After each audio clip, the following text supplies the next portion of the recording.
Welcome, Evan. We're talking retirement spending, a very popular topic, and we're going to dive into some data trying to determine the spending paradox. Why folks hesitate to spend down money in retirement? Why do they underspend? We're going to uncover a couple of the reasons here, Kevin. But let's start with a little bit of data. I'll pull this up for you here. It's from the Employee Benefit Research Institute. They do a spending survey. This one just came out. Here's the data from 2022. What are your initial thoughts here, Kevin? Well, if we're taking a look at the big thing, 78% of the people there are either going to spend down a small portion or a significant portion of their assets. That's the biggest factor that we're seeing. So it's sort of one extreme or the other to a point, not all or none, but somewhere in that sort of middle range, but not exactly the middle as we're seeing. You get smaller amounts for none, growing assets, or spending down everything. So yeah, it's sort of interesting to see that you've got one set of the side that says, yes, I want to spend a whole bunch. The other side that's saying, you know, this really isn't for me. I want to just make sure I spend a little bit here and maintain numbers that I've got. Yeah, and the idea that 78% are saying they're going to spend a portion, whether it's a little bit, whether it's a lot, whether it's everything. 78%, I plan to spend down some of the assets, and then 22% saying, you know what, I'm not going to touch it. They're either going to grow or they're going to stay the same, right? That's the idea. This is the 22%, and then down here, that's your 78%. And what we're saying is, in reality, our experience with retirees, that 78%, they usually don't spend it down. There's usually some hesitation. Not at all. And we're going to go through a few reasons why. Like, what are the reasons why that hesitation is there and they don't want to spend it down? The first one here, Kevin, is habits are powerful, right? We get into routines, we get used to being savers. Tough to break that habit. That's the biggest factor. I mean, you've been told basically for 40 years of your life, if you've been working that long, that you've got to save for your retirement. Save, save, save. All of a sudden, you've done that entire time frame. Now that you've saved all that time, now they're telling you spend. Well, it doesn't just, the switch doesn't go off one way to the other. If you're used to certain habits beforehand, chances are you're going to carry those into retirement. You're going to watch to see, how much am I spending? Do I really need this? Is this something that I have to do? Or should I just cut back on this or that and just maintain the lifestyle that I've got? So breaking habits is always a harder scenario to try and get in there because we're so ingrained with what we're doing.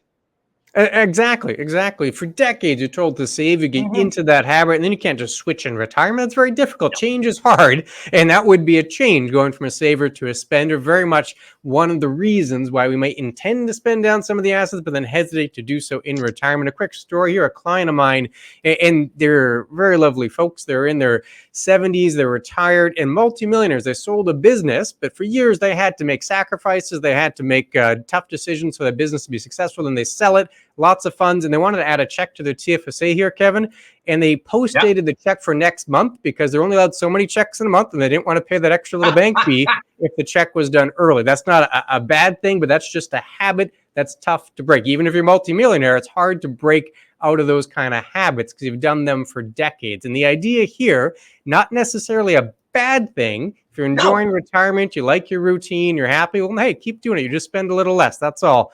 It's really when you start to cut back unnecessarily and it's causing you some worry, it's causing you some stress, well, then you might have to find a way to break through this. And of course, we're biased, but we think having a plan would be one way to kind of alleviate this, is you kind of break the habit by knowing the spending will be okay. Yeah, that's a big factor going forward, is making sure that plan's in place, right? I mean, I don't think my wife will ever have a problem if I say, oh, you can spend more now. That's definitely going to happen for her. It's going to be an easy one to be able to go with. But you're right. I mean, having some sort of a plan going forward is a huge factor because it helps dictate what you can and can't really deal with. Yeah, and another big issue here when we're talking about hesitation to spend down the assets in retirement, it is fear. A couple of fears, the big one being fear you're running out of money. I'll pull up a bit of the data. We can talk our way through it. That same survey, that EBRI survey, that retirement spending 2022, they asked about 2,000 people between the ages of 62 and 75. That's where the data came from, so people in that age range. And then they were asked, all right, those retirees don't want to spend down the money. What's the reason why? Of the top five here, Kevin, two of the top five, we'll bring them up. One of them was, they just mentioned outright, afraid of running out of money. That was number 5 on the list. Now, the folks can pick more than one option, so they don't add up to 100. They could pick many options. But the number 2 reason, with 82% people selecting, it was once assets are spent, they can't be recovered. In my mind, both of these are linked. It's a link to a fear that the money's going to be gone. I'm not going to have it once I spend it, so I got to hold on to it. I don't want to run out. So these 2 reasons in my mind are linked. It all kind of relates to that fear you might not have enough money. Yeah, and I mean that's genuine, right? I mean, we save and we save and we save while we're working, specifically so we have money when we're in retirement. But after doing that, I mean, of course, now we don't have that income source anymore. We're not Hmm. working and gaining each month. Now we're living off the savings that we put there. So, of course, if I retire in my early 60s, well, okay, am I going to live to 90? Am I going to live to 80? Am I going to live to 100? I don't know that. So that fear, if I'm starting to take away from it fast, I am definitely going to have anxiety because, okay, well, if I'm spending the same amount I was beforehand, that number is just shrinking pretty quick. And I've got to stop Yeah. this because I'm going to run out. That's just obviously what they think, may not be in reality, depending on how you've got your situation set up.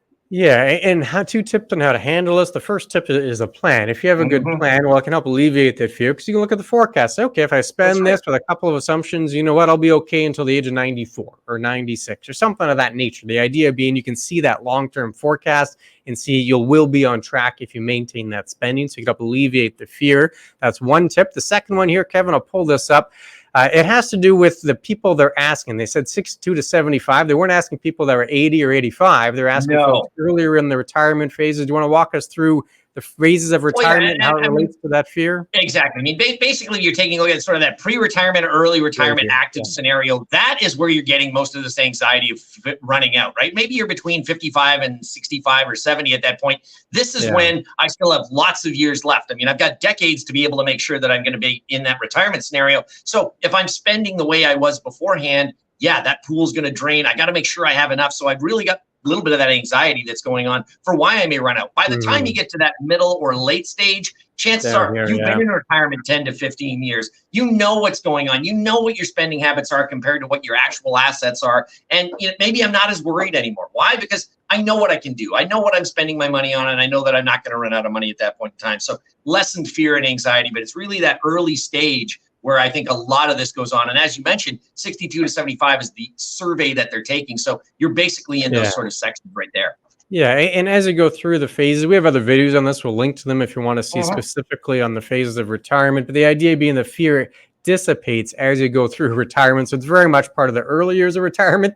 You may have that fear. Later on, less the case. We do lots on retirement. We get lots of questions on retirement. But if you have a question on anything, whether it's retirement, any other financial topic, let us know. We appreciate the questions. Chatwithclintonkevin.com. It's part of our website. Please do reach out.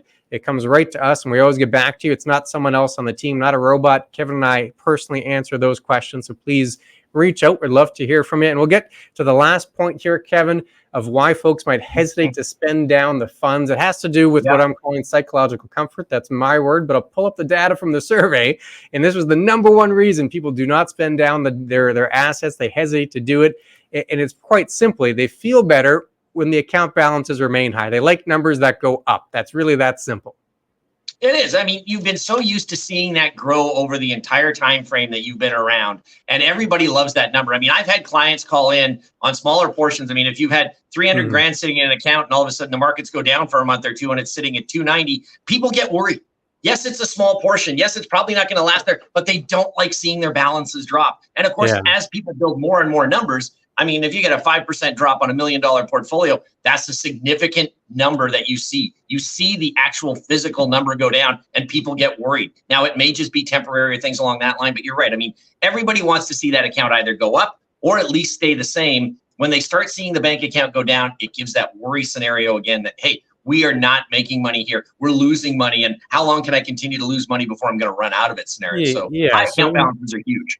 yeah, so the physical comfort here, the psychological comfort, that kind of two reasons behind it. You mentioned the fear part, right? It starts going down, Yep. people get afraid, oh no, I'm going to run out, not going to be enough. So you're back into that fear that we mentioned earlier. And the other in my mind relates to habits. The idea being you've saved for years, you've conditioned Yep. yourself to be a saver. Well, one side effect of all that saving is the account goes up over time because you're adding money, you get a little bit of interest. Maybe it doesn't go up every month, but tends to be the trend because you're adding more and more to the account. And then it Yeah. feels bad when the account starts to shrink if you're conditioned to see it only go up. Even if that's the goal, even if that's the whole purpose of the plan is for the account balance to get smaller and you slowly spend it throughout retirement, we don't like that feeling because we're conditioned for it going up from those decades of savings.